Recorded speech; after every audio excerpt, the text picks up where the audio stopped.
but this is my ADHD as well. Uh-huh. When I'm in a dirty car, like a car that has everything in it, all I can see and hear is the trash moving while we're driving. So I don't know if you've ever taken the time to do it. Don't, because it'll throw you. Like, depending on what type of car you have, while you're driving around, the sand is jumping in the mat. It's like you literally see it like bouncing, and then you see on the dashboard, it's like a little colony of dirt that's celebrating at every stoplight. It doesn't bother me. You're like, no, and then there's a plastic cup that rattles at every turn and every stop, and I'm like, how are you living like this? How are you living I like have, this? Like, an extra pair of socks in the door. Oh, no. A knife just in case somebody tries to run up on me. I have like one of those things that you can crack the window. Like all in this pocket. And then in the middle pocket, I have lotion and contact lens solution and an inhaler and like a badge. God, everything. And then you open this drawer, there might be like a greeting card just in case I'm going to a birthday party. And you in the car. Wow. My makeup, like if I don't get a chance to put on makeup in the morning. Yeah, there's foundation on my steering wheel. I shouldn't be proud to say that, but it's just like, it's a car. It's just, who cares?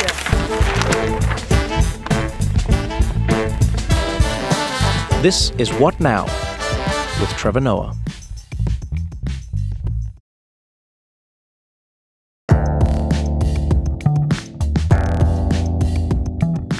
Well, Dr. Carothers, thank you for joining us on the podcast. You're a clinical psychologist. Yes.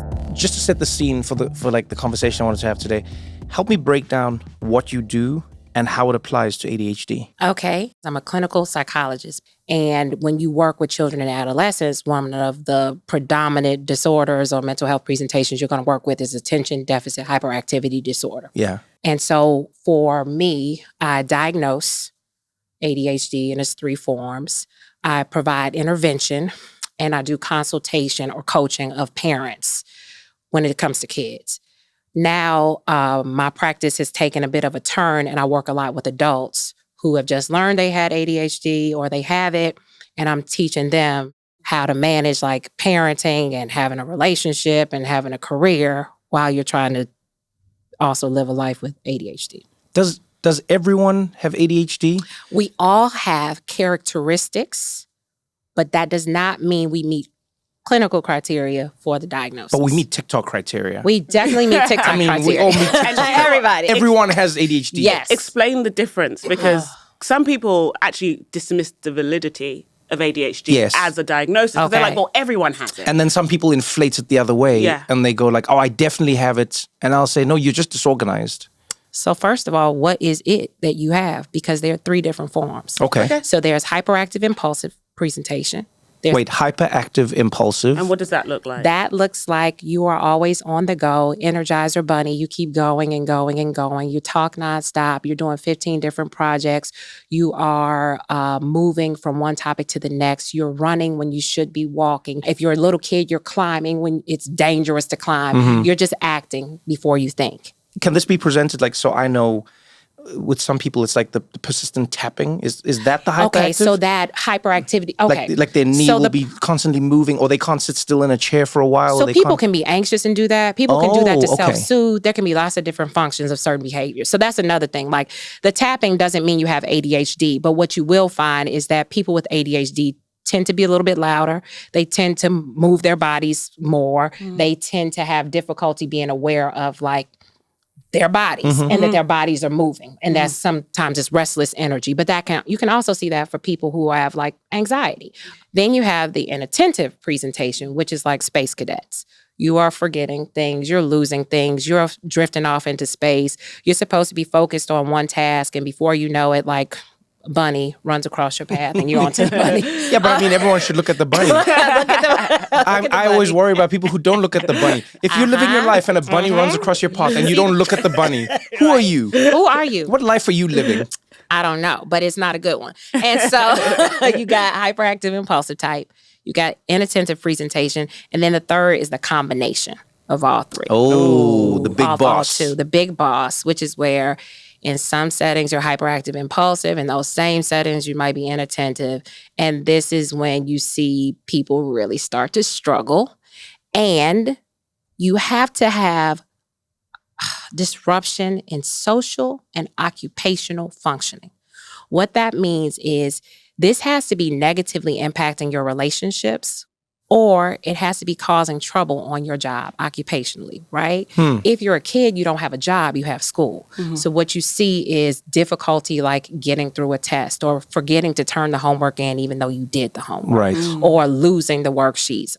With my kids that I work with, I'll have them bring the book bag in and it looks like a war zone inside the book bag. But for adults, and I'll talk about myself, the house is organized, but if you open a drawer or you open the closet, it looks like it's chaos. So I was diagnosed with ADHD. I don't know when this was. Maybe it was definitely during the pandemic. Congratulations. Welcome. But what happened is one of my best friends, he was going through the most, is the best way to put it. He thought he had depression, and then he thought he had something else, and then someone said he was bipolar. He went through this whole journey, and then came out on the other side of it, a almost completely different person. And then he told me, he said, "Hey man, I was diagnosed with ADHD, and this is what it means." And I was like, okay. I mean, I took it seriously, but also we're friends, so I didn't take it seriously. And then he said, "This changed my life, and I felt so emotional, and the world has never looked like." And I feel like I've wasted so many chances in life now. And I was like, "Damn, this is getting deep." Like, yo, you just forget things. Calm down. Calm down. And he said, "No, now I take medication." And then he explained some of the symptoms to me. Okay. And I was like, that sounds like me. But we're so different personality-wise that I could not believe that we had the same thing, because in my head, he was describing a personality. And it's not a personality disorder. Right. They're personality disorders, mood disorders, disorders of regulation. They are not the same thing. And I also kind of want to move away from the term disorder. Yeah. Right? Your brain is wired to function differently in different settings. In some settings, the way that your brain functions is optimal. In other settings, it's suboptimal. And so rather than saying like, oh, we're disordered because we can't focus, well, when it comes time to solve a problem and we're down to the wire, we don't have a lot of time, your brain is willing to think creatively to problem solve. Yeah. But it can be depressing for you if you're in a setting where everybody seems to be able to go with the flow and go with the grain. And you're like, I am dying. I am miserable going along with this. This is driving me crazy. And nobody gets why you're so bothered. And that's what I find happens when you finally get validated or you get the diagnosis. You know that like, okay, I knew I wasn't crazy. This is actually boring for me. This is not the way my brain is reinforced. This is not what I'm meant to do in life. And the reason I said congratulations to you is because I think once people know what's going on with their brains, then they can like not just look at it from like a negative point of view, but almost like embrace it. Like, okay, so this explains it. And now that I know this, I've got to figure out how I work. I'm curious because you specialize in children. And the thing about early childhood is that it's very difficult to articulate your own experience and what's going on in your brain. Yes. A lot of the things you describe, you're like, oh, that sounds just like a toddler. Right. Or that sounds like a 5-6-year-old. Right. So how, for parents with young children that are displaying some of these behaviors, how can they know the difference between it being like, okay, this brain is wired differently and this is just emerging childhood? Okay, so couple different places. ADHD used to be diagnosed, you had to have the symptoms before age 6. Now we say you have to have them before age 12. There are why did they make it because later? The researchers said, I don't really know. But the researchers said with the new edition of like the manual that we use to diagnose, the Diagnostic and Statistical Manual for Mental Disorders. That's DSM, yeah? DSM-5, right. That it was based on the research that people were presenting with symptoms as late as age 12. And so they wanted to make sure that they could be, I guess, more inclusive. Okay, so before what was happening is they said, if you don't show it by 6, you don't have it. Right. You're good. You're good. But guess what happens at age 6? Some kids are just entering formal school. Oh, and now you get exposed. And then you see it. Now you see it. Now you get exposed. But if you don't send your kids to preschool, and then you wait until they turn 6 for kindergarten, and then at kindergarten, it's like this kid cannot stay in a seat. This kid is, I've walked into classrooms where I'm coaching and looking for my client, and they're under the table. And the teacher's like, no, okay. That's classic, right? And like, where is this kid? Oh, under the table. Okay, time to go with me, right? Yeah. And so your original question was, how do parents know if it's like typical behavior or behavior that is different? First, as a parent, you have to know what your temperament is. Is there a mismatch between your temperament and your child's temperament? That doesn't necessarily mean that there's a problem with your child. That's number one. I think what you want to look at is how that kid interacts with other kids and what it takes to get that kid through a day. Because typically, if you have a kid who's really hyperactive, it's going to take a ton of energy and organization and routine and planning and accommodating to get this kid through the day. Whereas you may have other kids where you can say, put your shoes on, come back 5 minutes later, the shoes are on. With this kid, if you say put your shoes on and you come back, they're going to be off to the next thing. But we want to look at age. They've stolen someone's shoes. They've stolen somebody's shoes. They're throwing the shoes. All these things. Okay. My record with my mom, the story that she keeps bringing up is one day I came home from school. I had no backpack and I had no shoes. Come on. And then my mom said to me, and my cousin always tells a story as well, because he says that day I got one of the all-time beatings. And he says he remembers like watching me going, but this could have been avoided. He was also a child, but he was like, he says he watched me and he thought to himself, but he could have avoided this.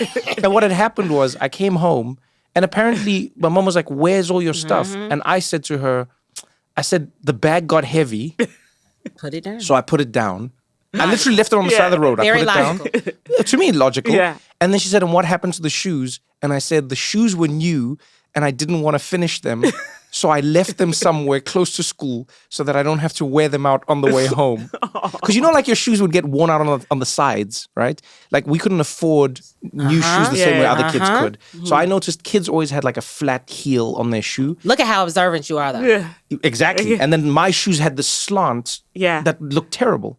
So I was like, okay, if I can preserve my shoes, then I won't get laughed at as much. So I'll leave the shoes near school and then walk home barefoot.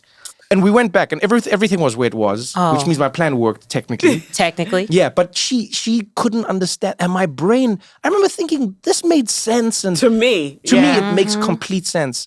Yes. Now, I don't have the kids, but I also have ADHD. Right. So I find myself very comfortable with a child until it's yours who has ADHD. I have a question on top of that. Mm-hmm. So I have a bunch of friends who are now, they were high-performing girls in school, super bright, and they're nearly 40, and they're like recently diagnosed, and it came up in postpartum. Yeah. Everything fell apart. And a lot of things that their therapists and the people they're working with said, we miss it in girls. We miss it in girls. Yes. We miss it in girls. Yes. I don't want to get into the gender binary and okay. boys and all that stuff. But, the girls I see, even in my son's preschool, and they behave very differently. Even when they're energetic in a different way in how they move. Yeah.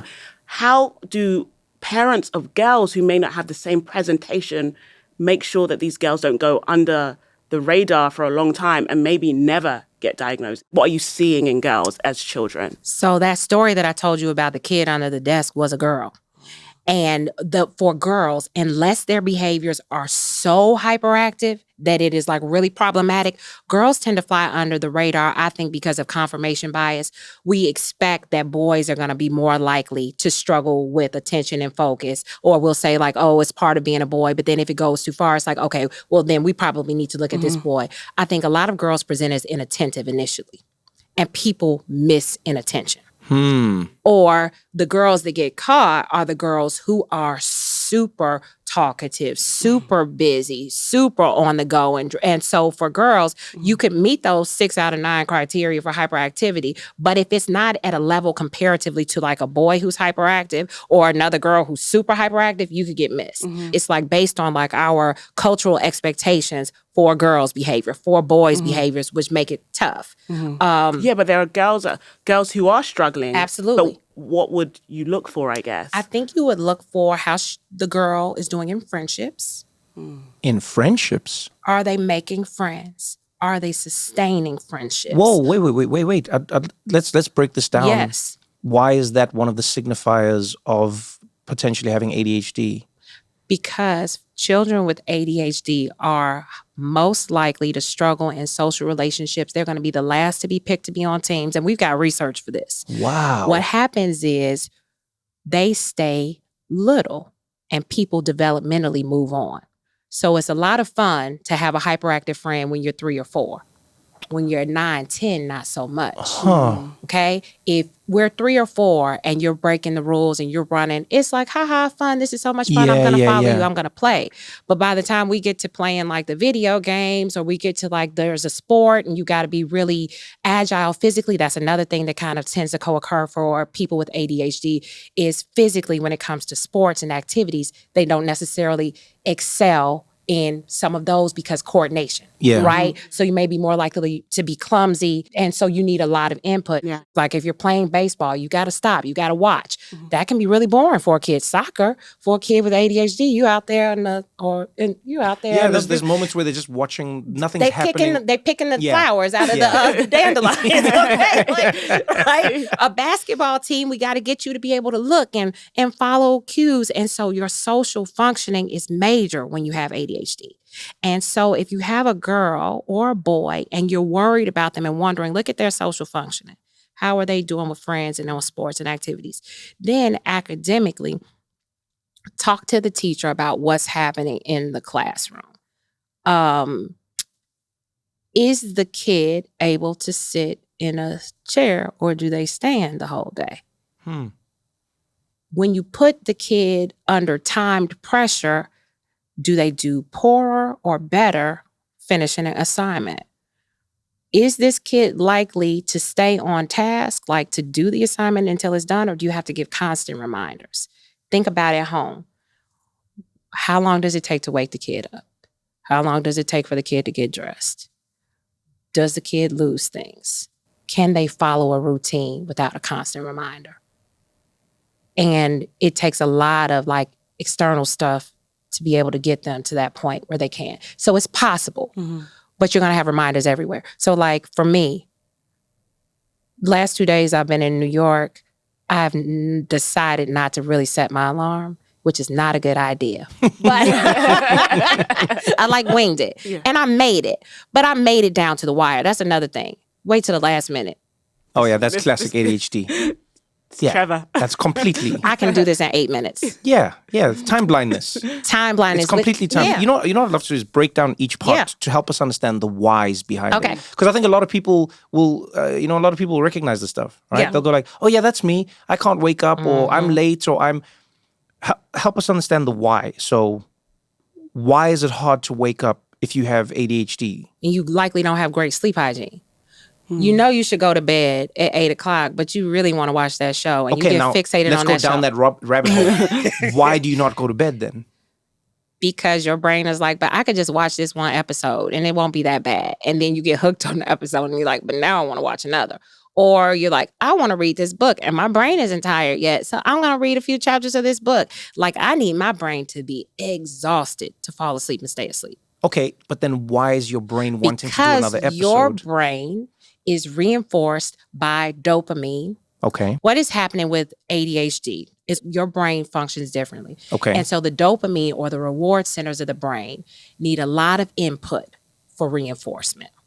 Okay, and what's happening with a regular brain? With the regular brain, what I like to call an office brain. An office. Yeah, I don't call it the disorder. I call it office. I call it a non-office brain. An and office I call it an brain office is brain. like Tell us what office brain people do. Office brain people are reinforced by being in the office and getting their work done. Okay, when an office brain person wakes up, task-oriented. They wake up easily because they probably have to wake better, up? They're probably more organized and have better sleep hygiene. Yeah. They're routine and structured. So they go to bed, they have a routine. Yeah. They sleep while they're in bed. And their brain's giving them dopamine for doing that.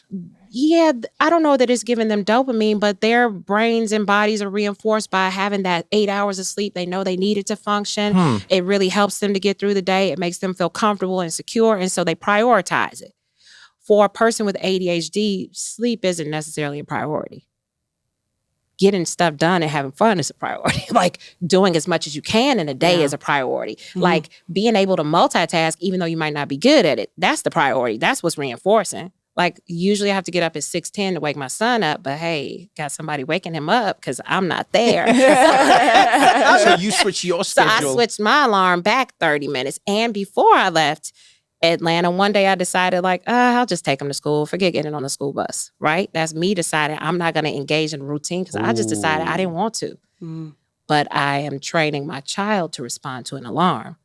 And so I was still in the bed and got a knock on my door. And my child is like, it is 6:30. And I was like, oh, I was going to take you to school today. He's like, I'm dressed. And I was like, okay, you can get on the bus.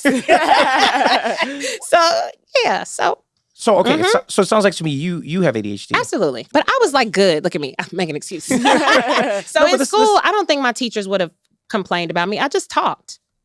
And I had to doodle. Did you know when you got into clinical psychology? Did you know by that time, or did you know afterwards? I'm Black, and when I got into my clinical psychology program, I had never been to therapy.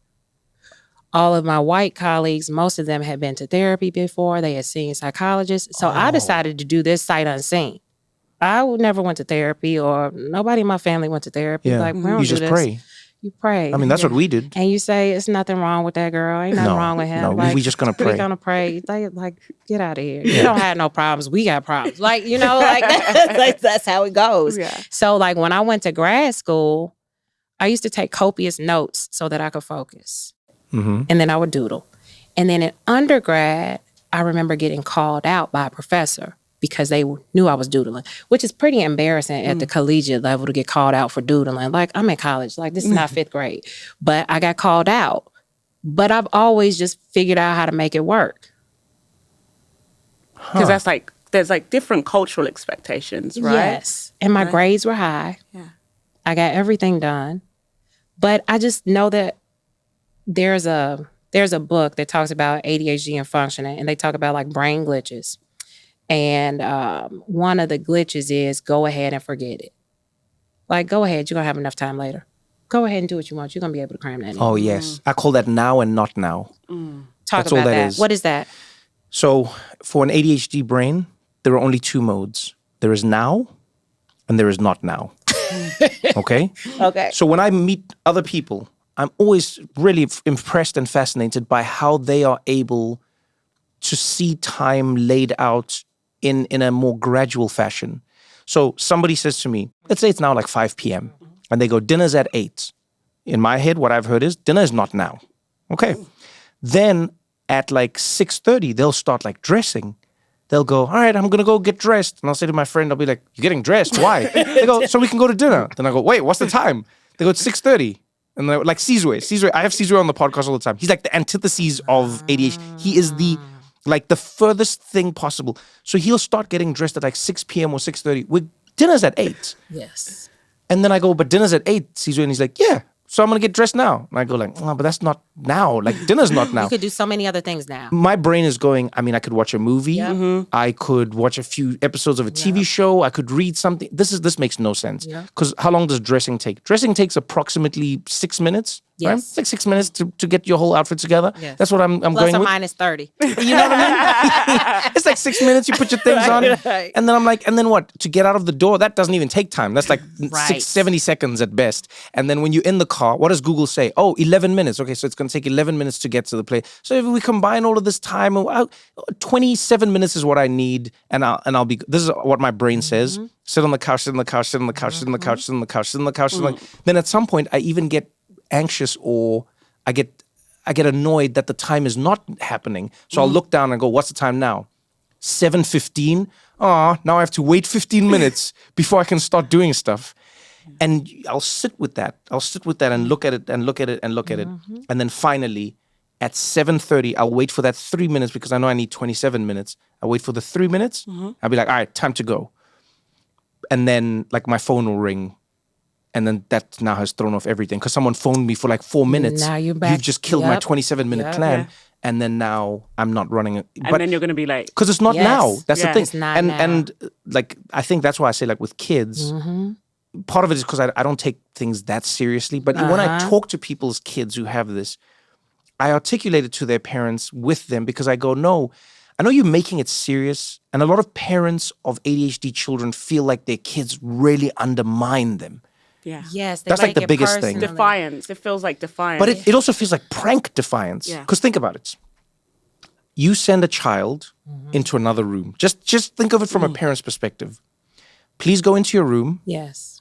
And put on your jacket and put on your shoes. We're leaving. We're leaving in 10 minutes.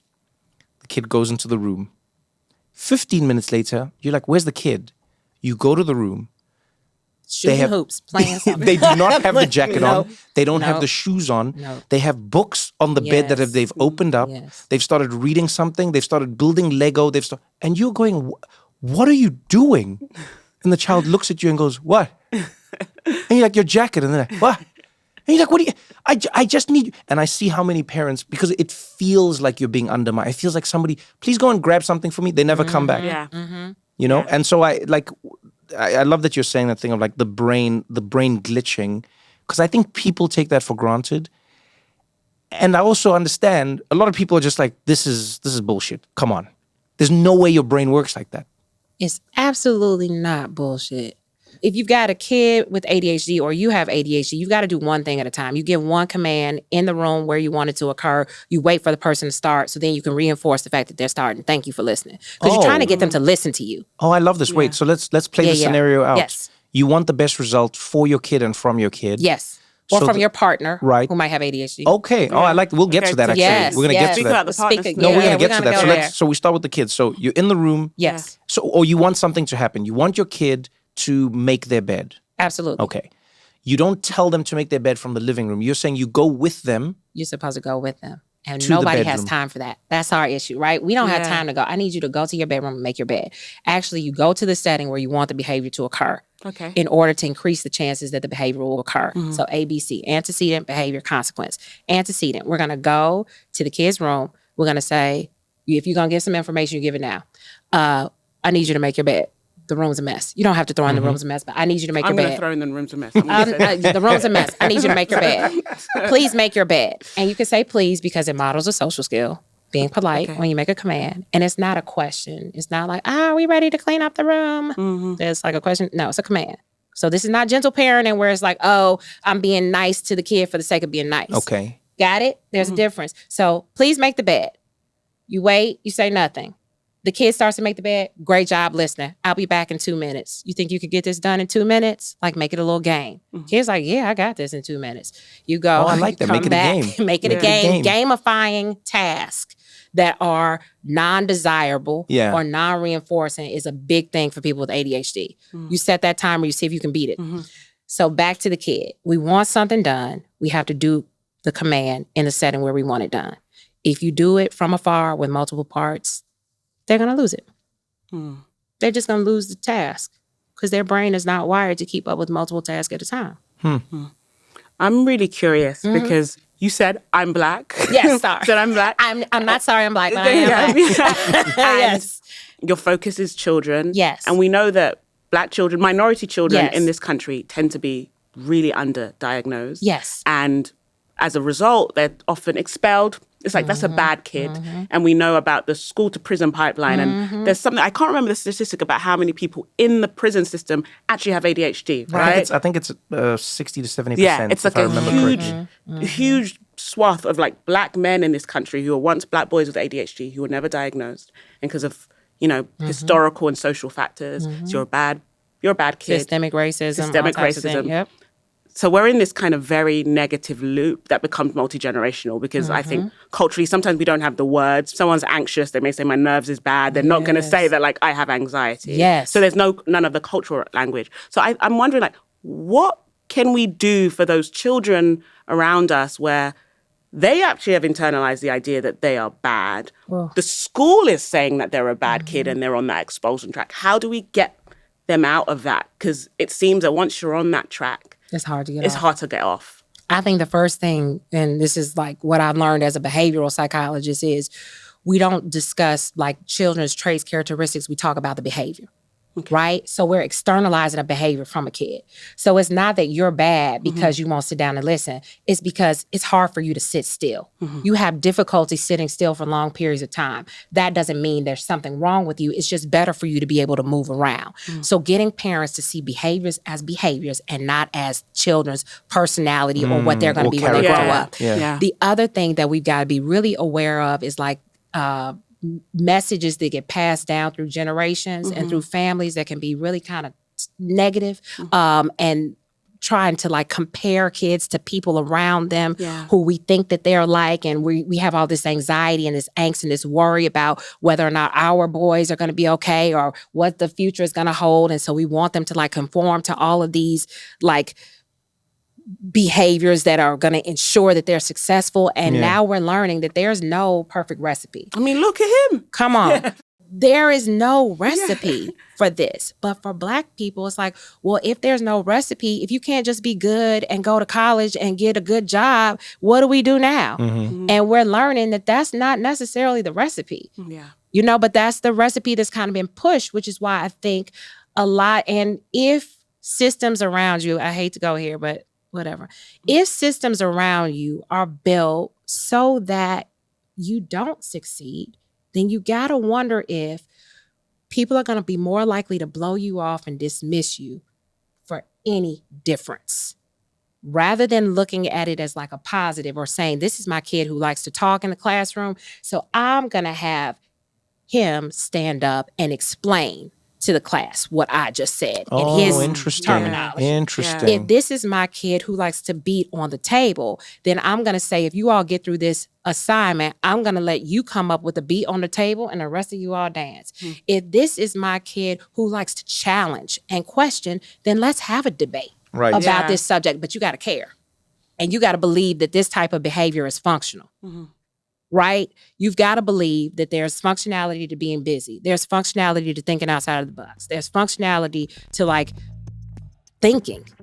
And many systems aren't set up for that. We're going to continue this conversation right after this short break.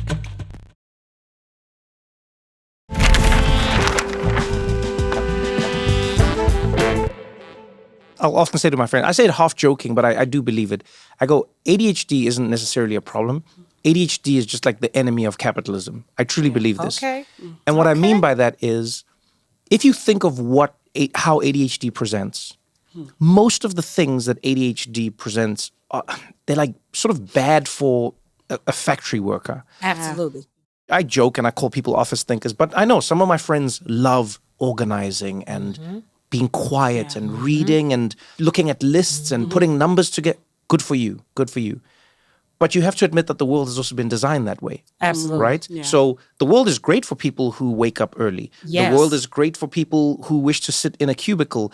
But what does the world do for you if you do want to talk, or if you do want to run, or if you want to jump, or if you want to...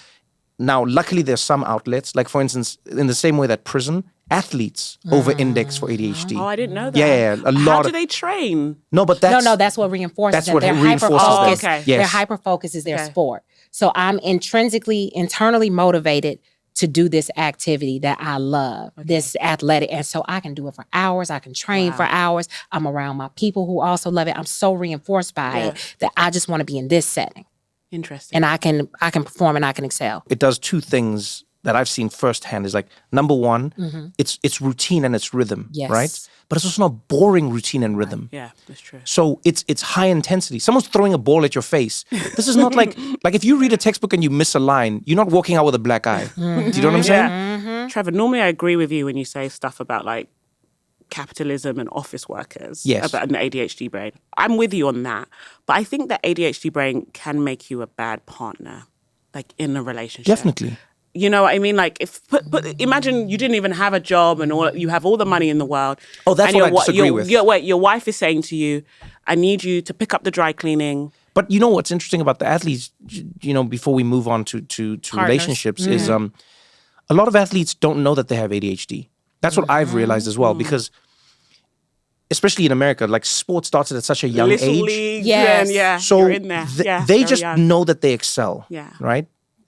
A lot of them don't even realize that it's their ADHD brain that makes them excel. So they're able to think of multiple plays at the same time on the court. They're noticing small... It's a level of genius. It is a level of genius. For sure. But they never get diagnosed and they never present it. But maybe in their personal lives, though. That's why I mentioned the partner thing.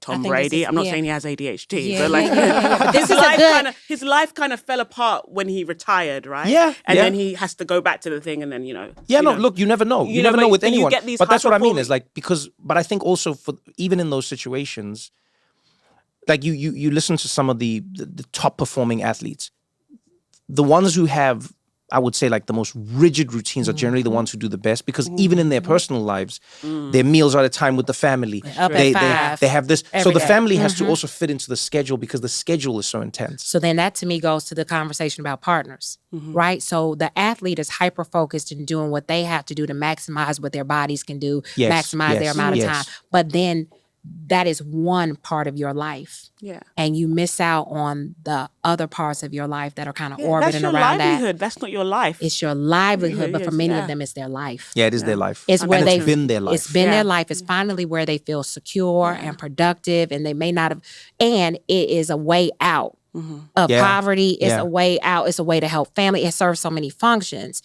But when it comes time to being a partner of a person, you've got to be able to be empathic and to understand what it is you need and what it is your partner needs. And so can you give me an example about what might make it hard to be in partnership with somebody with ADHD? I don't want to look at it strictly through a heterosexual lens, but I think domestic labor is something most couples, whatever you are, struggle with. Yes. Who does the washing up? Yeah. Who gets the laundry? Who's cooking today? Who's cleaning? Like, the house needs to be in a certain way. And when you have children, that's even compounded, right? For the most part, women take on a lot of domestic labor. We talk about the mental load all the time. It's women doing that. And I speak to a lot of friends whose husbands have ADHD. And they're like, we're already dealing with the gender differences that come up where I'm doing a lot of the domestic labor. But this man is also forgetful, but he's not being an asshole. Do you know what I mean? Because sometimes there's this idea that, like, you know, the lazy man is like, he's struggling. He genuinely forgot to take out the trash, even though I can smell it. Right? It stinks. He forgot to take out the trash. He didn't make the bed. He didn't pick up the dry cleaning. I organized the cleaner. You forgot to get the cash to pay the cleaner. Do you know what I mean? And like, that can cause a lot of tension in relationships. And then you think that person dislikes you. Because I think when you're in love with someone, it's like, if you love me, you'll do this thing for me. But they're incapable of doing it. But love is not transactional. Well, for some people it is. Okay, so that's one thing. So if love is transactional, then you need to know what the currency is. Yeah. My currency and your currency is going to be different. Your currency is going to be organization. Yeah. You are going to be able to, like, make sure the kids have the schedule, make sure that the cleaner is scheduled, make sure that we know what day the trash goes out, we know how much money is in the bank account. The other person's currency may be like fun stuff, and it can be hard when you are the person of the currency of responsibility, and the other person, it seems like gets to do the fun stuff. But it's like making sure that you all are having family outings. The person who has relationships with everybody in the neighborhood, that might be the person who's able to make sure that they check in with the family to make sure that you all are going to have a family vacation. So it may seem like one person is like day to day, like what's happening right here on the ground. The other person may be bird's eye view. And I think you've got to know what your strengths and weaknesses are in the couple. So if you are the partner of a person with ADHD and you know that money management is not their thing, then we don't want to put all money responsibilities on them. We want to make sure that they're knowledgeable, but we may say, hey, so we have a system and there's a budget. Your budget is this. We have a credit card that is set to this amount. And once that amount is over, we're done. There's going to be some tension there. But you're helping that person to structure. But then you're also reinforcing them by saying, like, look, since we were able to stay within our budget, we have this much more to take that vacation you wanted. You wanted to plan this great vacation. This could go either way, because there's a lot of wives who have the ADHD and the husband does like it. It can go either way. But I think really you've got to be honest about who you are. You know, this is something that I know, like, I've struggled with. You know, after being diagnosed with ADHD, I then went back and I was like, oh, wow. Half of the issues I had in my relationships were from ADHD. And then 90% of the issues I had with my mom was just ADHD. Yeah. Just me realizing, I was never quote unquote naughty. My brain was just trying to be stimulated. I wanted to see what would happen if I threw rocks at all the windows at the houses in the neighborhood. And I know now as an adult, now the logic has caught up to it, but I still think it's an exciting endeavor, right? It's fun. But how do you find the difference between being incompatible / an asshole and, oh no, this is the person's ADHD? Because I can understand in anyone's defense who's with someone who has ADHD, to your point, they might just be ignoring your requests, and they might not be. But then there's a person with ADHD who's going like, damn, I really, really, really didn't want to forget that. And I really didn't want to be late for dinner. And I really didn't want to be, over-promising and under-delivering, which I think is another ADHD thing that could come up in relationships like that. The biggest thing that helped me, genuinely, is now, and I give this advice to anyone who has ADHD, is I go, start with no. Changed my whole life. Start with no. Yeah. Let me think about it. Everything people ask you, start with no. And you'll be shocked at how it like changes, because that's what I realize happens to ADHD people. Our brains are moving so quickly. Someone says something, we love being stimulated. And so Christiana goes, hey, can you babysit my kid this week? Yeah, I'd love to. See? I said it immediately. Yes. And then I leave the conversation, I pull out my phone, and I go, oh, this weekend I have I've got a Welcome gig. to my world. I've got a gig that I have to do, and I forgot about this thing. But now, and then you send me a text going, thank you so much for agreeing to babysit. And I'm like, damn, what do I do now? And you think you're letting everybody down. Yeah, now I'm like, okay, wait. I think I can do this. So wait, what time is the actual babysitting? Yes. Okay, from 4 to 6. My gig is at 6:30, so I could make, it's a 27-minute drive. I think I can. And now I'm back in that loop. I'm back in the 27 minutes. Right. And then what happens is I disappoint you on the day because I get overwhelmed. Because the day comes, my times aren't lining up. I can't get to you on time. And then what happens to a lot of people with ADHD, I know, is there's the shame that comes with it. Yes. Because you were trying to do the thing for everybody. What happens is you fail everybody. Yeah. And because rightfully so on their side, they don't know what you were going through. And so they just go, why didn't you just tell me? Then why did you agree to do this? And why are you so flaky? Why do you put so much on your plate? Is this part of why people with ADHD have higher levels of depression and suicide? Let's talk about it. Absolutely. Is it that experience? I think so. Yeah, you internalize it. And I think already the research, I don't think we have a ton of it just yet, but anecdotally, I believe that many people who struggle with ADHD often have underlying anxiety and depression. For kids, anxiety and depression tend to kind of co-occur. It's hard for us to tease them apart. But what happens a lot of times is kids who, once they're medicated, or once a person is medicated for ADHD with a stimulant medication, which actually slows your brain down, then we start to see all of these anxious thoughts come up. And it's not that the medication is causing those thoughts, it's that we can hear them now. The person was so busy or so distracted that all we were focused on was their behaviors, and we didn't know what was happening in their minds. Damn. So on the partner side, what advice would you give someone? Like, because I think, like, if I'm just being fair to everyone here, I would hate for some people to use ADHD or their diagnosis to get out of stuff as an excuse. I would, I use pregnancy not to do stuff. No, but you should be able to use pregnancy to get out of stuff. No, but I'd be like, I can't breathe. He'd be like, can you switch on the light? I'm pregnant. The light's like, right there. The lamp's like, I'm pregnant. I do that as an excuse for everything. No. Pregnancy should be used as an excuse for everything.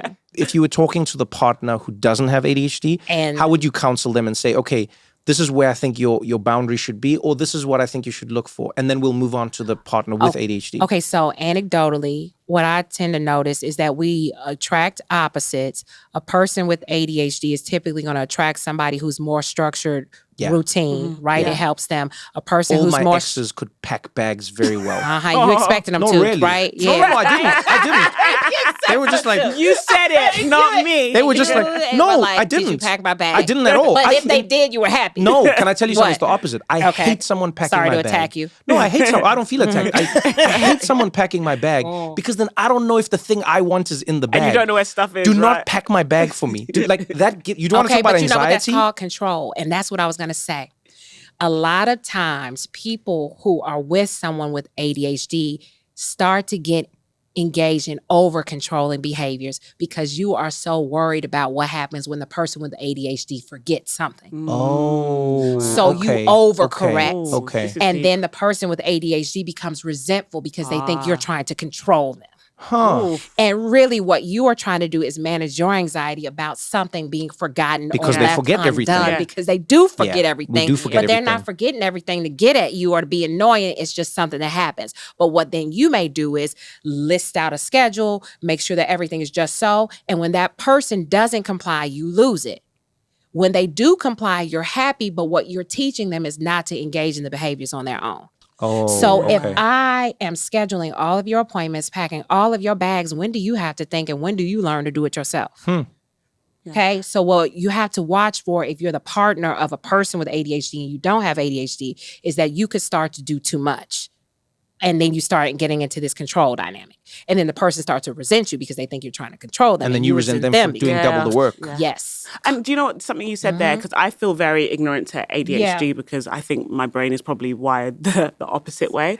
When you said that piece about the control and you're doing it for them, you're saying that people with ADHD are capable of doing these things. Absolutely. They just need to you just find need the a tools. system. Okay. Because in my mind, I'm like, oh, you just can't do it. But they are capable. You're capable, but it's that your system may not look like the person who's over control system. Okay. Your system may be, okay, when it comes to packing a bag for me, I'm going to set that bag out 3 days in advance. But guess what? An hour before it's time for me to go to the airport, I'm still rifling through that bag. Yeah. Because there's something I've forgotten or I decided, like I had 2 blazers and then I'm like, I don't like these blazers. Throw the blazers out. And then I'm like, well, maybe I'm going to need the blazers. Put the blazers back in. So I start to question myself. My brain is getting busy. I'm getting distracted. I'm overwhelmed.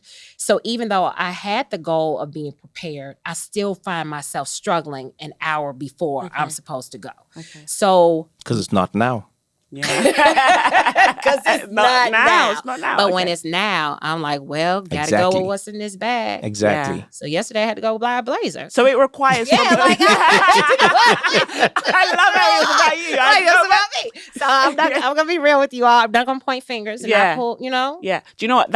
I think that means for the person who is not Neuro-Spicy and is wired wired in a very typical way, it requires a lot of acceptance. Because part of me is judging. I'm like, what's wrong with you? But guess what? When you want to have fun, who do you call? Exactly. Trevor. See?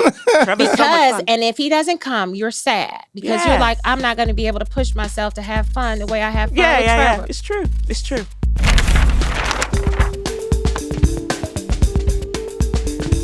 Have you ever thought about all the crazy specific jobs out there? And I mean like crazy and I mean specific. For example, did you know a company is currently hiring for a psychic in California? This is a real thing. Yeah. This job and others like it are what inspired a special part of today's episode, Next Big Opportunity, brought to you by ZipRecruiter.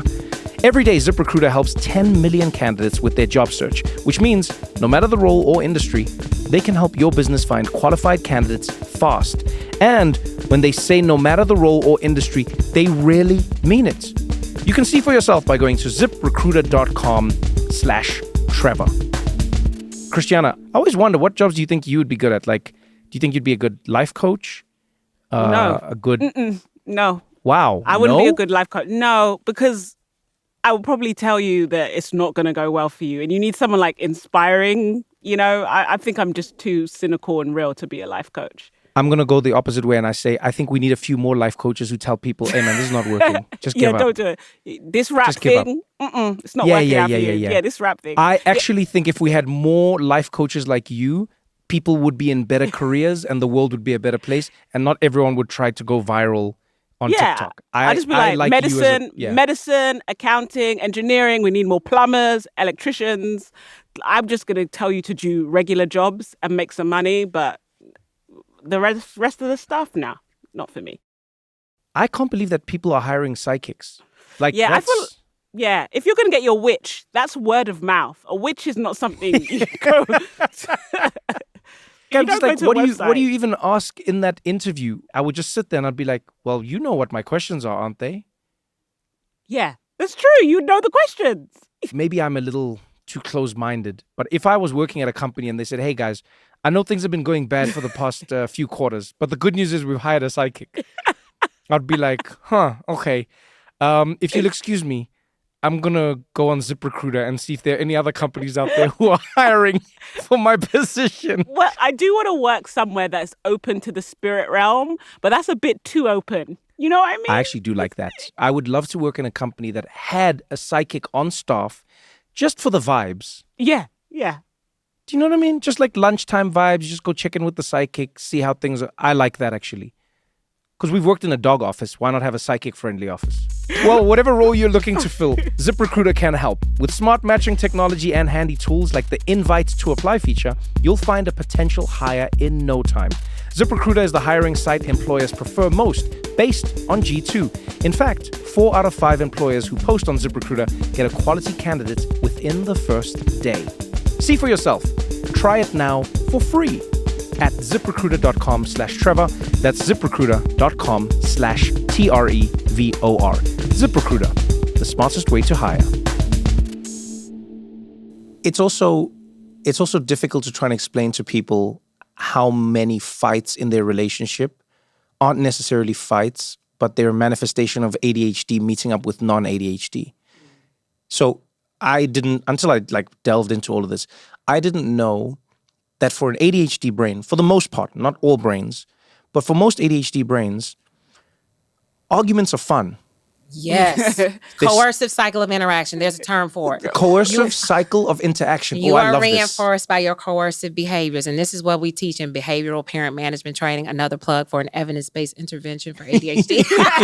So in behavioral parent management training, the first step is teaching parents about the coercive cycle of interaction and how their kids are reinforced to continue arguing because they eventually get what they want. And parents are reinforced to be more punitive because they eventually get what they want. So when you've done that as a child with your parent and then you get into a relationship and you're like, I can prove that I'm right. I can get you to see that the way I'm thinking is the way you should be thinking. And you just continue to engage in this spiral until you win and the other person is pissed or they gave up because they're exhausted. They're exhausted most of the time. They're exhausted. Because the ADHD person can keep going a lot of times. And you'll be like, can you just stop?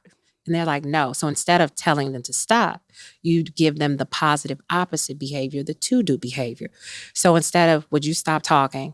It's, can we take a quiet moment? Can you be quiet? What do I want you to do?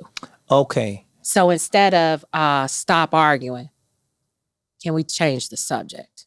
Or sometimes you got to kind of just turn away and wait to catch them being good and then turn back. Like if you're taking me down that spiral where you're trying to argue with me, I'm going to turn away, pretend to do something else. And then the minute you get quiet, even if it's by accident, thanks, Trevor, for being quiet. But I think sometimes people take for granted, and I'm saying this from experience, is ADHD people, we are not arguing. Mm-hmm. And you're not an ADHD person. You are a person with a neurodivergent brain. Okay. I think all I feel like you did there was it's like going, you're not homeless, you're unhoused.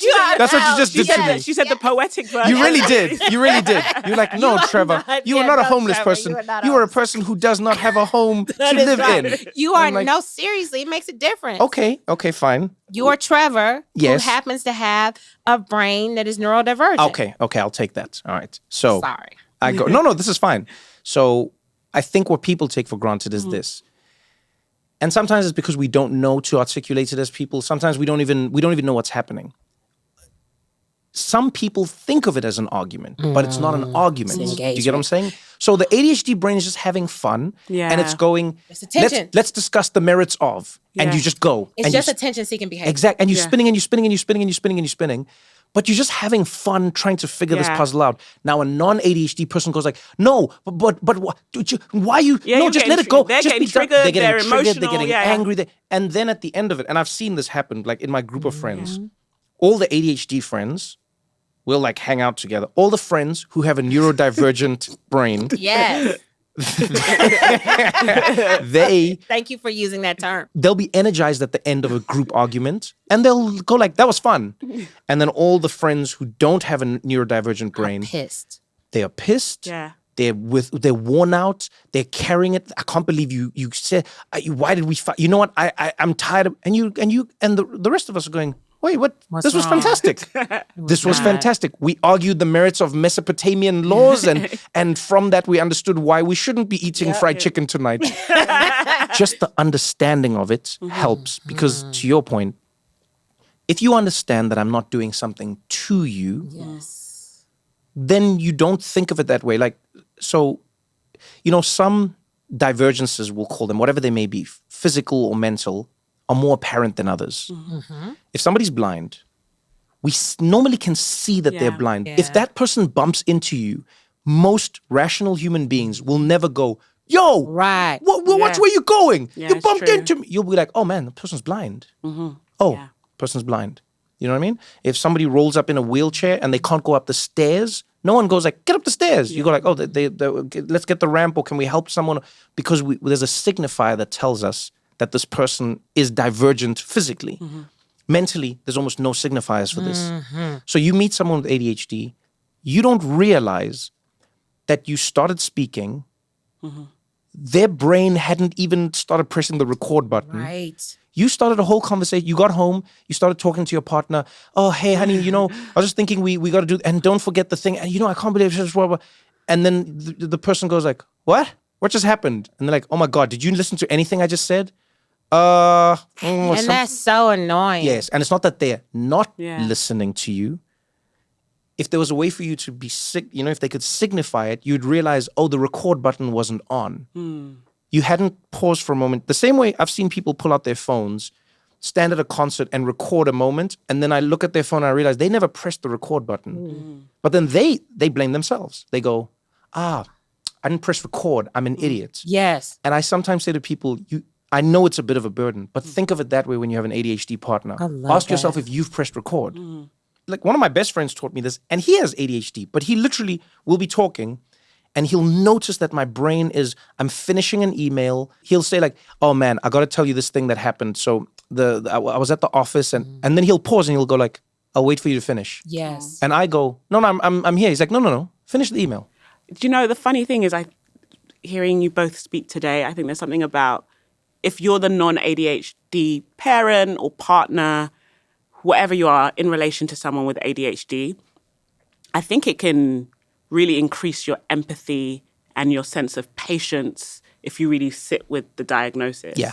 Because what you're saying right now, whether somebody has ADHD or not, to say to your partner, let me just finish what you're doing and we'll talk when you can give me your full attention. Yeah. Would change so many relationships. Or even dealing with your child. Because sometimes you just say things to a kid, but maybe the kid is with their Legos or with their dolls or whatever. Have you pressed record? Yeah, have you pressed record? You haven't pressed record? Okay, we'll come back to it. Yes. It'll kind of just transform. Or I need you to press record right now. That also helps me as well. Yes. Someone goes like, hey, no, can you put that down? Yeah. No, I need you. Then I'm like, oh, okay. You even signaling urgency helps an ADHD brain. Yeah, absolutely. So if you say to me if you as Christiana, you go like, oh, friend, I need your help. Immediately my brain goes like, help. Yo, what's happening? I love that. What's happening? Friend, and then I focus. Yeah. I won't look at my phone. I won't. But if you just tell a story and it's like the music of it doesn't signal urgency, and my brain just goes like, oh, she doesn't need me. And I don't realize my brain's doing this. I'm thinking of 4 things at the same time. So it's how you communicate to an ADHD person. Really make sure record has been pressed. Then you can fight with them if they're not doing the thing you hope them to do. But I promise you the difference it makes is insane. You say, I need you to listen to me right now. Or you say, let me know when you're done. And all of a sudden, it just changes the dynamic that you have with somebody. And that's the antecedent intervention. That's setting up the environment for success. Yeah.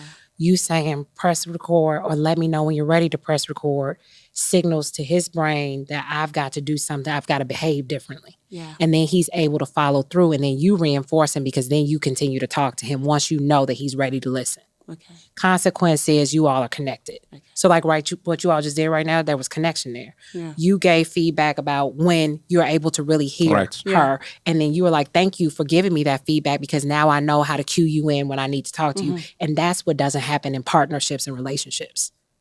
Whether it's parent to child, romantic. Parent to child, spouse to spouse, family to family. That's what we don't, that's like a process thing. We don't take time to process things because we're so focused on moving forward and getting to the next thing. Yeah. And so to have the opportunity to say, especially to your significant other, I need you to press record or I need you to say, hey, can you put your phone down? Because even with kids, we're accustomed to snatching a tablet, turning off a screen to get them focused. Yeah. As adults, we're just as guilty of being preoccupied with Instagram, with our screens, with our phones. And sometimes we need help to get away from those things so we can actually attend to each other. And one of the things I say to little kids that I'm working with in intervention is give me your eyes. Yeah. Thank you for looking at me. Now that I know that you're looking, I think you can listen. Please pass me that. and then we continue to maintain eye contact, it really helps them to know that I'm engaged. And so in a relationship, if you have ADHD or you don't have ADHD, I think that's a skill that we could all learn, because many of us think we have ADHD because we are so wired to screens right now. We're so reinforced with screens. We're so reinforced by multitasking. We are hearing a lot of noise, and we don't take a lot of time to be fully present and aware in this moment. I have a question about setting up for success that I've seen a lot of parents grapple with, and it's the question of medication. Yes. Now, I'm a millennial, and me too. And I think we're like the Ritalin generation as well. And there's a lot of millennials who felt that they were over-medicated, that they look back at their childhood and they're like, I felt like a zombie. They're trying to figure out who they are without the presence of some sort of medication. And I think a consequence of that is that a lot of millennial people who are becoming parents now, who are medicated as kids, are maybe reluctant to medicate their children, do not know when they should introduce that modality. What are the ethics of it? Can you even, I struggle giving my kids Tylenol. I'm like, is this a gateway drug to some other shit? I know. Do you know what I mean? Okay, so let me talk to you about that gateway drug thing. In my opinion, that is a cultural belief that comes out of the crack pandemic, right? We know that there were specific plans and things that were done to make sure that a certain group of people were destroyed by a drug. And over time, we have become very wary and suspicious, and it is healthy cultural paranoia about the use of medications and drugs. How can we get hooked? How could this ruin life for us? Because we had a whole generation that this impacted. What I want you to know when it comes to stimulant medication, any of the psychotropic medications, is consider the ways that you are self-medicating. Are you using gummies and weed just to get out of the bed or have a good time? How much alcohol are you drinking? How much are you indulging in overeating? Is this a symptom of some difficulty that you are having in your life? The medication you take for depression is not the same class of medication that we take to address ADHD. And so what you need to know is, for stimulants can be abused, and they're the same class, like they're amphetamines. Those things, amphetamines, are similar to what's in cocaine, right? It's an amphetamine as well. The difference is it's highly regulated. It's been studied. It's been studied in children, and we can pretty much tell that there's at least 30 years worth of data about people being successfully treated. One thing about stimulant medication is once it's in your system, 8 hours typically is out of your system. Unlike other classes of medication that take weeks to build up in your system. That's like antidepressants, for instance. It takes about 2 weeks to build up. You can't go off of them instantly. So I'll tell you, like, one of the craziest things I learned actually made me really, really sad, because then I had to go back and think about how it affected my relationships. I have had this crippling feeling whenever I travel. Day one of any trip. I'll fly somewhere, I land there, vacation, and immediately I need to go home. Oh, anxiety. Immediately. And my brain is just like, I need to go home. I need to go home. What am I doing here? I need to go home. I need to go home. I need to go home. I need to go home. I need to go home. So what would happen is sometimes I'd be on a trip. I would be with my partner. We're somewhere. They couldn't get me to leave the hotel room. You couldn't relax. They couldn't get me. And they would be like, what is going on? I was like, I think I need to go home. And I can't imagine what they were going through. But for me, I was trapped. And until I understood how dependent an ADHD brain is on routine, did I then understand what was happening. Was like, oh, because it's new place, time zones have screwed me over. I also have nothing to do, which is the most crippling thing, funny enough, for an ADHD brain. What are we doing? What do you want to do? Right. What do you mean, what do I want to do? I don't know. My brain jams. My brain, I know how to, give me a schedule that's from, 8 a.m. until midnight, I'm fine. Give me space, the brain panics, because ADHD, too many choices. And then now, literally what I'll do is, I'll only medicate most of the time when I'm traveling, first day. Because I just know for that first day, it just brings my brain down. Wow. I don't think about what's tomorrow, what's the next day, what am I doing on the trip? Because I would rush to the conclusion of the trip. And I know a lot of people will do that with ADHD in the now and not now, is your brain has the ability, but infinitely. So do you know how many ADHD people I'll speak to, as like kids or parents or just people, and I have such empathy for them, because I go, you don't understand what you're experiencing. So you might think, for instance, you have depression, But I go, no, your depression is from ADHD. It's not just like a depression, which it could be on its own. Yeah. But sometimes this is what like my brain will do. And I've spoken to a lot of people who experience this. I'll wake up in the morning. I go, what time is it? Oh, it's 30 minutes before I need to get up. Okay. Should I sleep? No, maybe I'll wake up. Okay, I'll wake up. Then what do? I got to go brush my teeth. Then I've got to shower. Then I've got to get dressed. Then I've got to leave the house. Then I've got to go to the office. Then I've got to have that meeting. Then I've got to have that next meeting. Then I've got to have that other meeting. Then I've got to do that thing. Then I've got to go to the dinner that those people have planned. Then I've got to come. Oh, then I've got to find time to work out. Then I've got to plan my outfit for the next. Wait, then you do it the next day. You do the same thing. You brush your teeth again. Oh, you got to get clothes again. Wait, how many years does this happen for? Wait, like, so we're just going to do this for like 80 years, 90 years? So you spiral. We're just going to keep on doing this?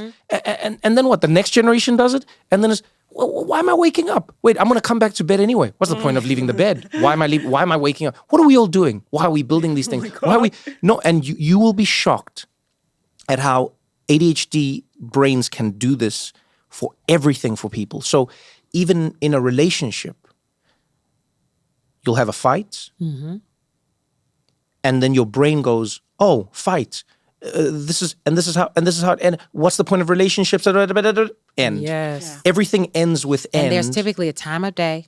There's a place. Yes. Everybody's got one. Yes, you're not wrong. There's a time of day. Ruminate and just Oh, go the on rumination is, and that's an anxiety thing too, but that rumination as part of ADHD is major. It really is. Wow. And if it's a certain time of day, I'm a nighttime person. I can lose my mind at night.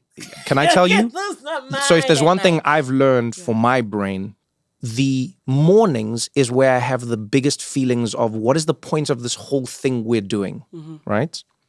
The evenings is where I have anything can happen. So it's like existential morning, Yo. crazy evening. Yo, the mornings.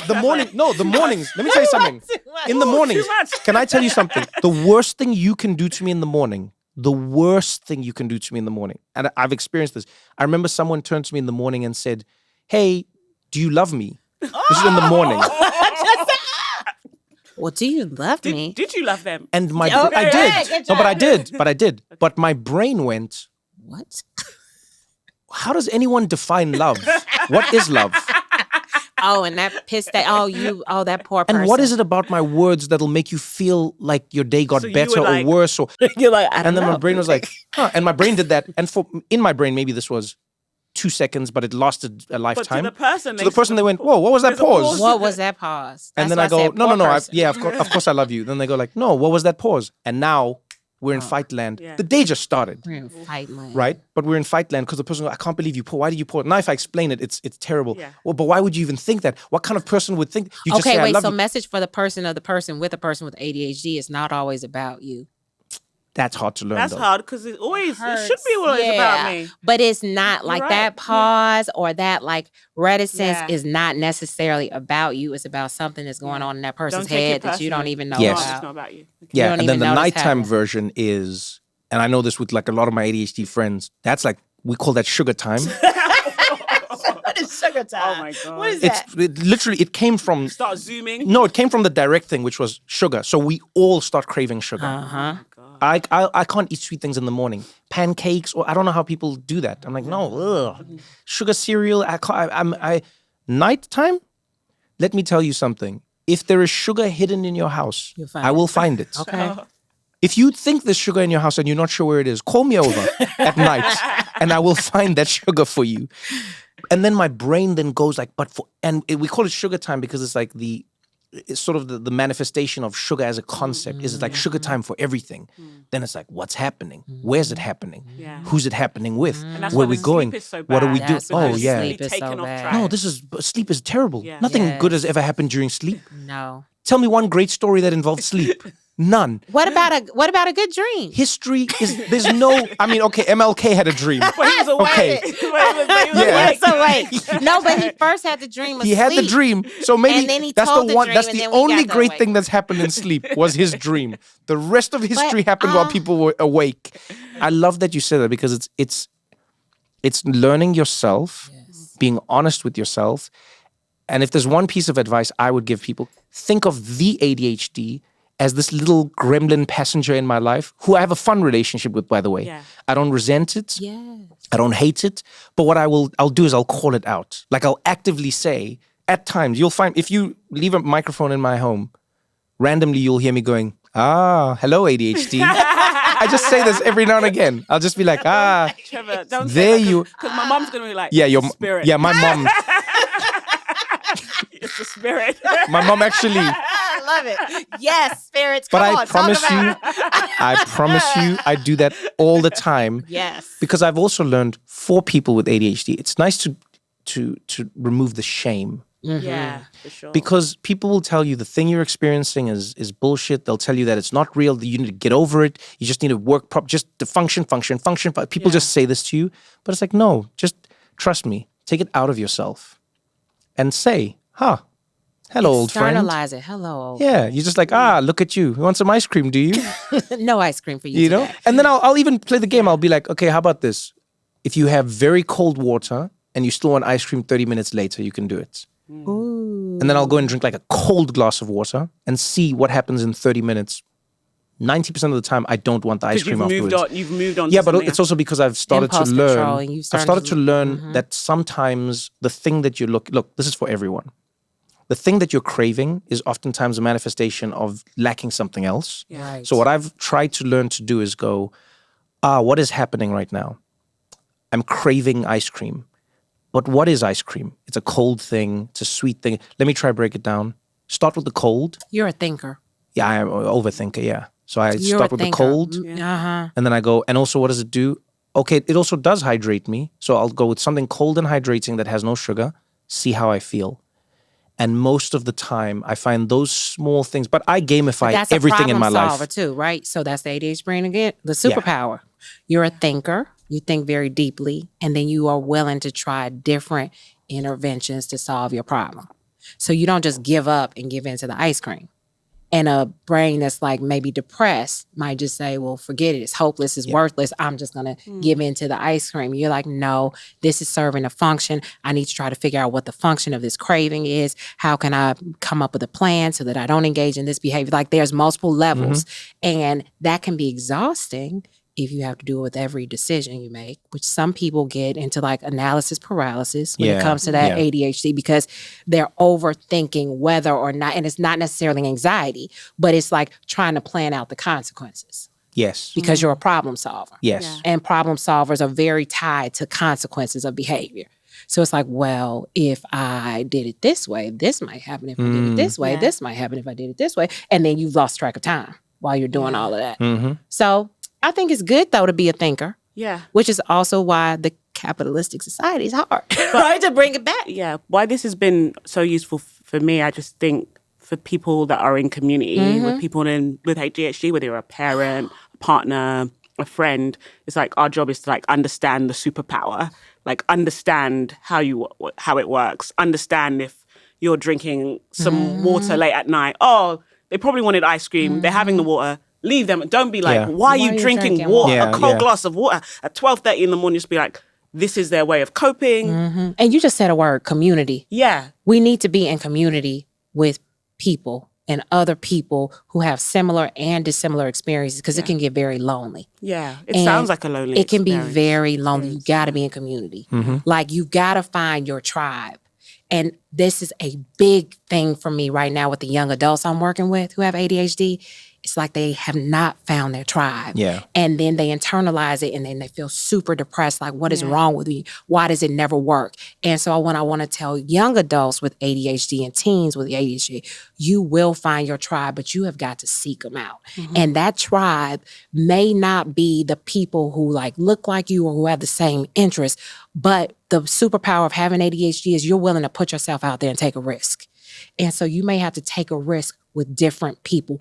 You have a tribe, you haven't found it yet. Because you haven't found your tribe doesn't mean you'll never find your tribe. Because I also get worried about those people in terms of suicidality. Because there's the loneliness. There's the like, does anybody care about me? I can't get anything right. What's My wrong with relationship's me? in, what's wrong with me?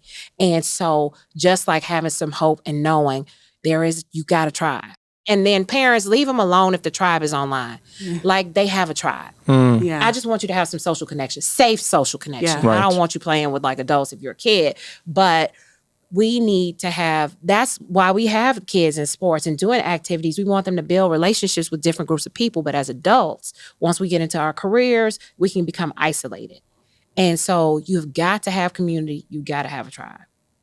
You got to have community. Yeah. You guys are a tribe. Yeah, reluctantly. I love it. Wouldn't have it any other way. Don't go anywhere, because we got more What Now after this.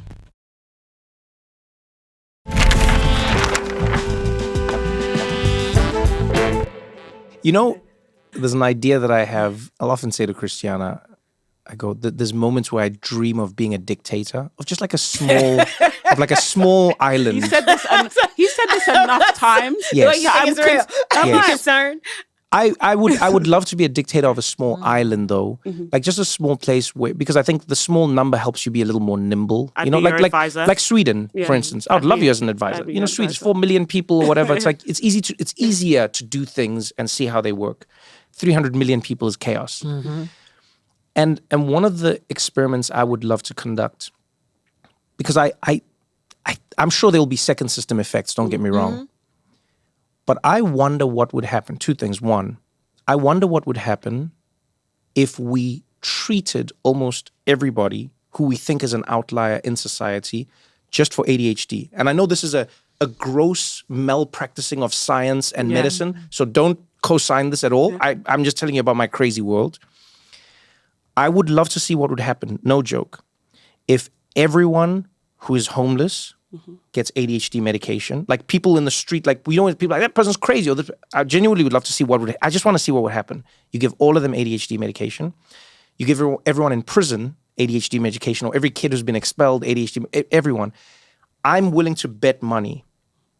Yes, there will be, please, terms and conditions apply. There's obviously going to be some people where we don't want them to be manic. If they're manic and they have ADHD medication, it'll go very bad. There you go. So that's what I'm saying. Or they have a heart problem. Terms and conditions apply. Right, those are terms and conditions. Terms and conditions apply. I'm not saying, but I'm willing to bet you will see a massive amount of that population no longer have the problem. And I can't help but think to myself, how many people in our society are one intervention away, and not a massive one, by the way. Right. One intervention away from being fully back in society, fully part of a community, and fully being back to who they wish to be as a human being. Do you know what I mean? Yeah. So I'm from Chicago originally, and Cook County Jail at one time, the person who was in charge of the director was a clinical psychologist. I think this was a few years back. And she did a program where she had, when people came in and they were repeat offenders, they got psych evals. As part of the psych evals, they were able to determine that many of the people who were coming through this system, through this program, actually had met criteria for diagnoses, and then they were able to get them medicated. Right? They were able to get them, or even if it wasn't medication, they were able to get them some psychotherapeutic intervention. And the types of gains that can be made from doing that type of intervention. Right? So even if you don't have an island, what will happen in terms of reform in the justice system if people had access to high quality mental health care before they got there? Right? I'm in private practice. People will ask, why don't you accept insurance? Insurance companies don't value mental health right now. Damn. So they're starting to understand that if we can treat depression, you're more likely to follow through on your medication regimen when it comes to hypertension, when it comes to like the diabetes, right? If you're not depressed, if I've treated your depression, you're going to be more likely to change your lifestyle factors, exercise, diet, etc. So if we address mental health first, we could actually do medicine, physiological medicine, a big service, because people would be engaged and invested in taking care of their bodies and making different choices about the way they ate, et cetera, et cetera. But it's almost like mental health care is an afterthought. And so I think there are many different avenues to actually make what you want to see happen. It could be school systems. It could be like juvenile justice systems. I just think there's ways. I don't think that's a far-fetched idea. No, may not be an island. That. Yeah, I mean, I don't think it's a far-fetched idea. In South Africa with our foundation, the thing we did was we brought in psychiatric help to the schools because they didn't have it. And we found the results were insane. It was exponential. And here's one of the most interesting ones we learned. We learned at our foundation, just having someone to talk to improved kids' scores. You literally didn't have to fix the problem. There were kids who were coming from homes where they were neglected, they were abused, they were beaten, they were whatever it was. And we were like, what do we do? How do we fix this? And then we were humbled to realize that most of the kids weren't looking for someone to fix it. They just needed somebody to speak to. And all of a sudden, their grades would improve. They just needed somebody to say, you're not crazy. Your parents aren't treating you well. Your community isn't looking after you. And yes, you're validated. And the kids' scores would go up. And you're like, come on, this is beyond basic. The other thing I think of, and you know, we've said it multiple times in this conversation, and I love how you've tied in. There was a beautiful conversation that I had on The Daily Show with a woman who is one of the foremost like disability advocates in the US, right? So she was part of the team that was behind the Disability Rights Act in America. So people take for granted there was a time when places didn't have ramps. Right. Places didn't have any accessibility features at all. It was like, oh, you can't come upstairs? Tough luck. Right. And she said something really fantastic to me. She said, you know, the biggest arrogance and mistake people make is one, they always assume that they will never be disabled. Ooh. Right? She's like, no, it can happen to you through age, through accident, through whatever it is in life. It can always, it's an opt-in service, surprisingly. And she said, you also take for granted how the idea that seems like a burden today, because you're doing it for others, is actually the thing that's going to help you. So they designed ramps at supermarkets for people with disabilities. Do you know who uses ramps more than anyone now? Is people who are fully able-bodied and have found it's an easier way to roll things up and down into a supermarket. I'm always with my with my stroller. Yes. Ramps are game changers for me. I can take all three kids into a supermarket because there's a ramp. Because there's a ramp. And then you go, thank you, disability advocates. See? Do you get what I'm saying? Yeah. All the things, and it's like, it seems, and I think of it, let's go through everything we discussed today. We start with the kids, right? You go, everything you're talking about for an ADHD kid, if we learned how to implement those systems for ADHD kids, other kids benefit. Right. Yeah. How do you make a classroom more engaging? Yeah. How do you talk to your child? How do you engage with your child? How do you empathize with them? You apply that to a non-ADHD brain, it's still going to be rewarded. Yeah. It's still going to reward you. The things that you said about athletes and finding purpose on the other side of life and the pivot. Yeah, that's great for ADHD, but you know who's also great for? Everyone else. People are going to switch careers. People are going to change what they're doing in life. People are going to find themselves a little unmoored. And this is the same thing. All of a sudden, you found a path. You go to relationships. Yes, your partner might have ADHD. And so it helps to say, hey, are you listening to me? Or I need you to listen right now. Or actually, hey, I noticed you're in your trigger right now. Go relax, go sleep. Let's not do this now because you're going to You know who that also helps? People in normal relationships. It's just ADHD is the most acute example I find. And it's also the most obvious at times. But I think like if we solve the world for ADHD people, it solves the world for everyone. We're almost like the canaries in the coal mine, I think, where I genuinely think we are. You're showing like the sickness in, I think. Let me tell you something now. I'll tell you now. If a kid thinks it's boring, they're right. Absolutely. Do you know? Because people be like, kids can't pay attention. Yo, kids can play 18 hours of Fortnite. They can definitely pay. I took my son to a dinner, and we were like 45 minutes through, and he said, how do you guys listen so long? I was like, 10 more minutes and we out. And he was right. Like, it was just going on and on and on. And it was like, yes, we don't have to do all of this. Yes. Do you know where I was never bored as a kid? Where? You know where I was never bored? Black church. Yes.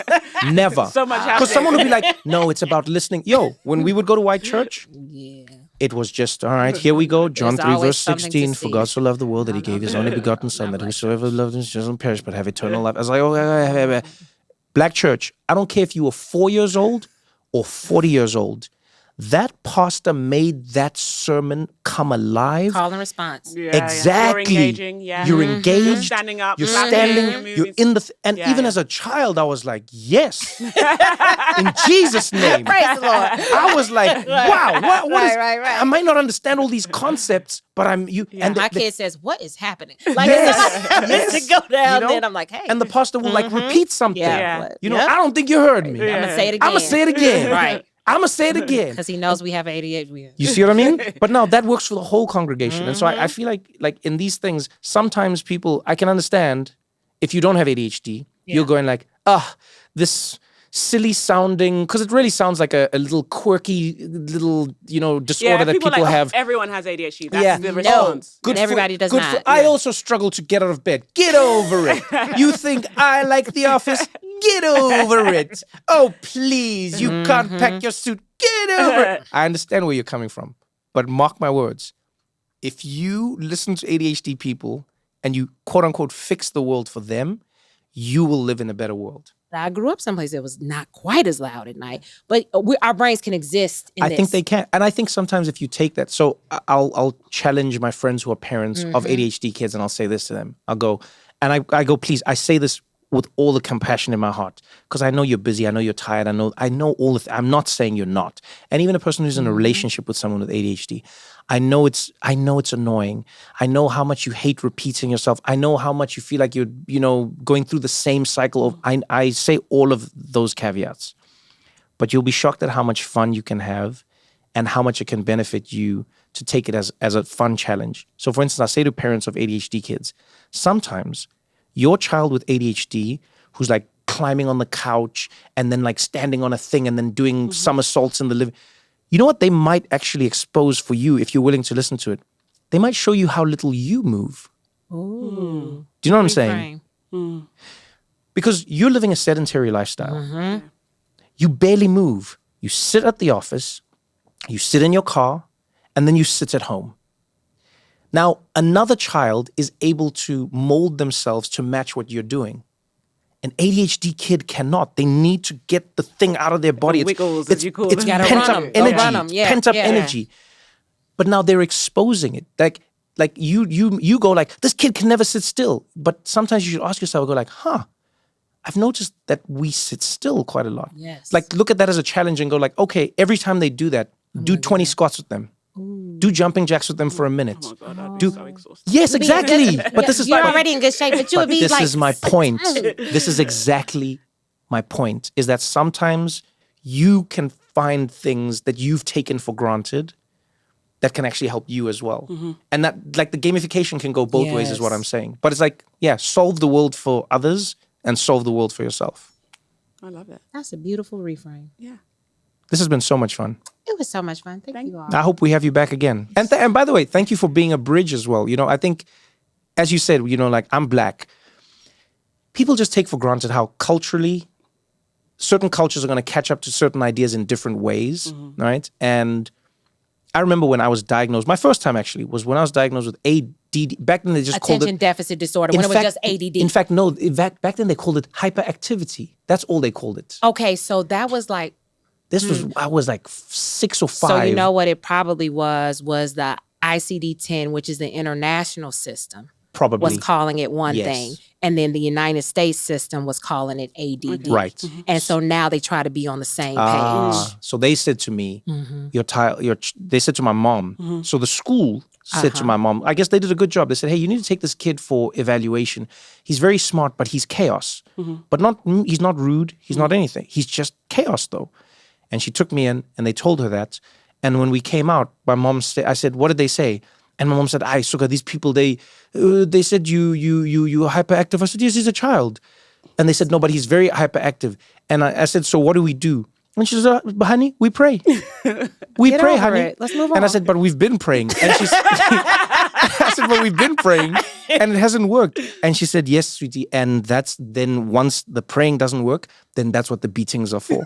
Then she said, we will beat it out of you, my child. Don't worry. And you know what was my favorite thing is she made it seem like it was going to be a team effort. My mom didn't make it seem like I was going to get beaten. She was like, you're going to be so afraid of it. She was like, honey, not even a threat. She made it like, honey, you know what, baby? We're going to beat this thing. We will take a stick and we will beat this thing out of you, baby. We're not going to let it win. And I'm there like, this sounds like a team talk.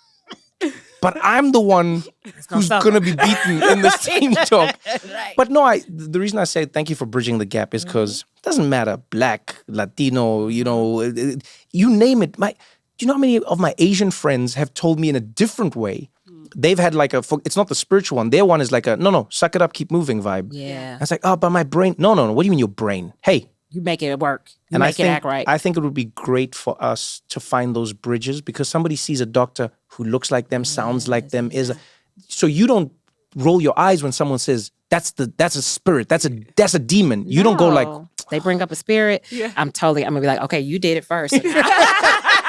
But you see, I think so. You see, to me, that's what I was going to say. Yes, that's what I was going to say. Yeah. We take for granted that most of the ideas of professionalism that we've adopted in society are a homogenous idea of professionalism, right? So we go, that's not professional. Mm-hmm. What we mean is that's not stock standard white man, like waspy white man as well. Mm-hmm. Because Southern white man, my Southern friends, they have a different vibe of what professionalism is. Yeah. They'll say things, hey, darling. It's like, hey. That's not professional. You don't call people darling. Yes. But there you do. Yes. And then you go all around the world. Italians have different professionalism. French people have different professionalism. And I think that's something we take for granted. When we're treating people, helping people, discussing things with people, we forget that, guys, an African doctor will joke with you in a setting where no joke would be told. You know what I mean? Like a white person would go, I cannot believe that. Because an African doctor can come in and just be like, so you're dying. And you're like, what? Yeah, you're dying. You're dead this week. No, I'm joking. Huh?